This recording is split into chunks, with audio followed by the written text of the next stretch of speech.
like I was a scholar myself. I never necessarily considered myself the best student, but I always consider myself a scholar. And to be working in a school now, I definitely understand that different students have different levels of ability.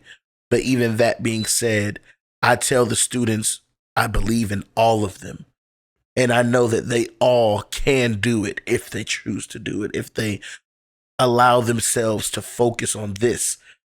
I know we got life, and I got some students that sell weed. I got some students that smoke weed every single day before they come to school. I got some students that walk in 45 minutes late. The first period is an hour and 30 minutes. This nigga walk in fucking 45 to an hour late every day. Damn. And I tell him, and the teacher tells him, and I tell him, bro, and it's not my student I para for, but it's another one of the students in that class. I'm just like, bro, you're not going to pass if you keep doing this. And I tell them that I care so much because I didn't graduate on time. Being the scholar that I was, I fucked off and jacked off my time and just bullshitted so much so that it kept me from walking. And like I said earlier, when we was talking about, that's one of the most embarrassing things and one of the biggest emotional setbacks I'd ever dealt with up until that point in life. Literally, the day that I found out I wasn't going to graduate, I was at the senior picnic with all of my friends.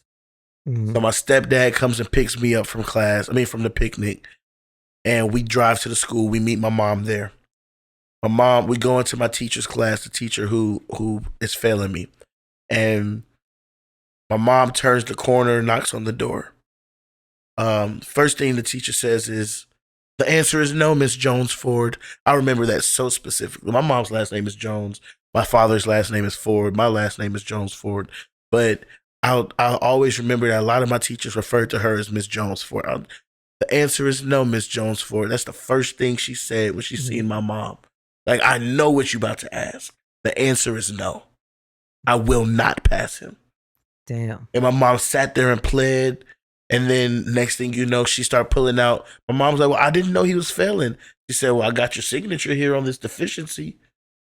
I forged her signature.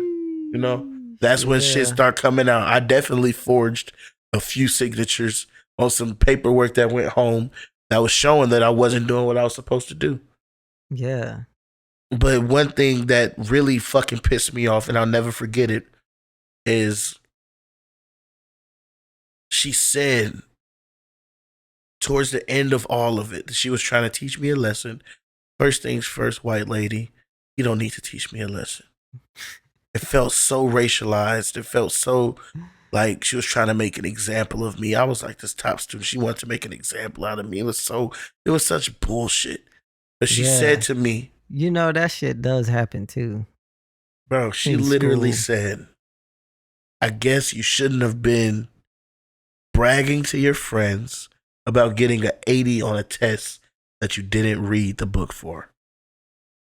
So that means she remembered sometime throughout the school year, whether it was first or second semester, I don't fucking remember. Yeah. That's just me being the little asshole that I was. She passing out the test grades.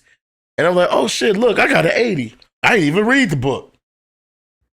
But then that's when a good teacher would step in and realize that you're dealing with a kid who's got, this class might not be advanced enough for him, or, okay, maybe I should, give them harder work or deal with them in a different way than I'm dealing with the other students. Because if you can do that, then you clearly are academically gifted. You got something going. I wouldn't look at that and be like, this kid's too arrogant. I would just be like, yo, this kid, like, at that point, you got the right to, I wouldn't say be arrogant, but be like, damn, if you're noticing your own greatness, and what she did was try to squash that shit. Precisely. Squash the shit that you noticing in yourself. Precisely. And instead of helping you out or seeing how you can improve in a different way, move you up, maybe put you in a different class where like this class. No, that was the most advanced lit class. It was? Yeah. Okay, then maybe she should have gave you different work, or maybe she should have said, something else. But I was one of the top students. What the fuck do you expect? I don't need to read the bullshit book that you're giving us to do well. I literally didn't have the gumption and the gall to tell her this book is racist. We had a book called The Heart of Darkness. Yeah. And it was fucking thin. It was like 90 pages to 120 pages. But the whole gist of the book was that it was from the perspective of a white man who was the captain of a ship. And this ship was like for like a shipping company or like a tea company, whatever the fuck. And they were like, it's like 1700. Sometime in like, it's like 1700 is when it's set. And they're riding their ship through the heart of darkness, which was the Congo River. So they're calling the Congo the heart of darkness.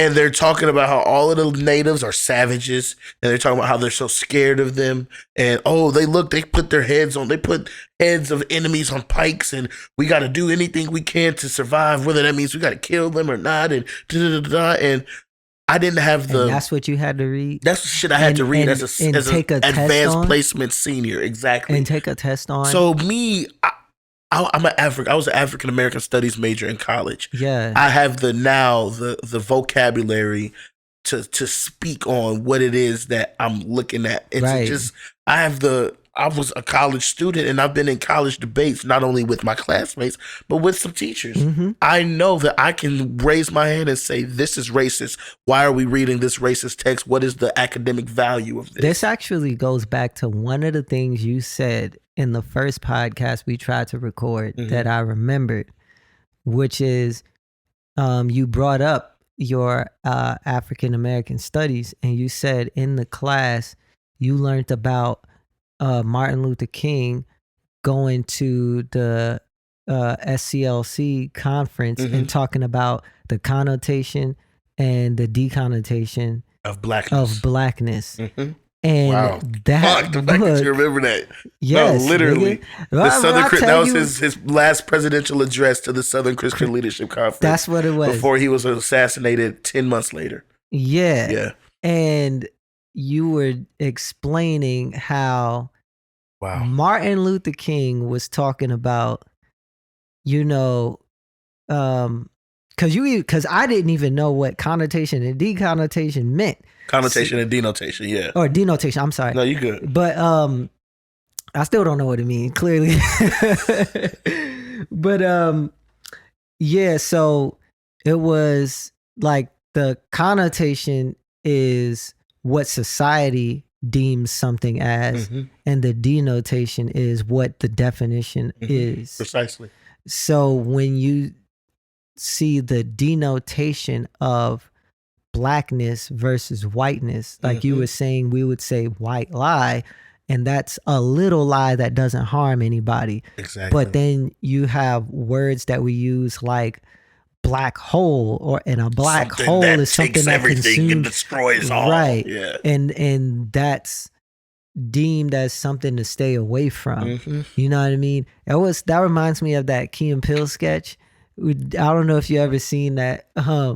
They had where they were being news anchors and they were talking about the weather, and the white news anchors were talking about the snow, and they were talking about black ice. And it was like, oh, be careful on that black ice, because it might not even, you won't even see them coming. And then all of a sudden that black ice will get you. It's so dangerous. And then the black news anchors was like, oh yeah, well, let me tell you about this oppressive white snow. Huh? How about that? And yeah, pretty much that's what that reminded me of. Yeah. And tying directly to that, it's the heart of darkness. Exactly. And going through the Congo, seeing black people and calling them savages and darkness. Yep. So here I am, a senior in high school, AP student, and I say, instead of having, like I said, the gumption or the gall to say this is racist, what is the purpose of this? That's why I relate to these badass kids that I see in classes. It's like, why are we doing this? What's the point of this? That's what I used to say. I could conceptualize that it was racist, but I couldn't verbalize it. I was still trying to conceptualize all of it. Mm-hmm. All I knew was that something in my spirit told me this isn't for me. Mm-hmm. So I'm like, what is the point of this? Why are we reading this boring book? Yeah. And all she would have to say is, oh, Cole, this book is a literary masterpiece. Who gives a fuck? When I have this conversation with teachers that I teach with now, they say she's wrong. And that she was supposed to talk about it with the lens of an analytical lens of, okay, this book is a masterpiece, but what did it do to society and the way that it had people be viewed? It's just... Because who gives a fuck about your opinion on whether something was a literal masterpiece or not? The shit is racist. Literally. If I'm telling you that this shit is racist and all you got to tell me is you didn't even say, no, it's not. It's just, but it's a literal masterpiece. Take that shit and shove it up your ass. No, literally. I don't give a fuck. And I think that's why it's so important that I am in classrooms today. Exactly. You know, that white woman, there was times where I had so much love for her, and she knew me since I was a freshman. I was in a poetry team in the poetry club at that school since I was in the 9th grade. She was the poetry club sponsor. Mm-hmm. I was like one of the head poets, one of the top poets of the school, one of the top rappers, top artists of the school. She knew me. She was my teacher as a sophomore. So you had me in poetry club 9th to 12th. You taught me previously in 10th grade. Here I am as a senior. You know I'm a good kid. You know I'm a smart kid. But you also know that if this shit ain't about to keep my attention, what the fuck? Explain why I need to understand it, and then I'm gonna be more willing and more engaged in the lesson. But this shit felt like it wasn't for me. It felt like it was something that was meant to harm me. Mm. And nonetheless, I didn't read that fucking book. No. But I still got an 80 on the test. And that was all I was saying to my homies. Oh shit, look at that.